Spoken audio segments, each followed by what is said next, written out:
on the Pine Mountain Trail, and right here we have a chestnut oak tree, and a chestnut oak, also known as the Quercus prinus, is a species of the white oak family.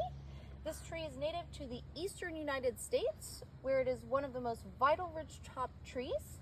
The tree's height can range from 18 meters up to 43 meters, depending on the condition it's growing in. Chestnut oak trees are generally not the best timber trees because they are usually branched low and they're not very straight.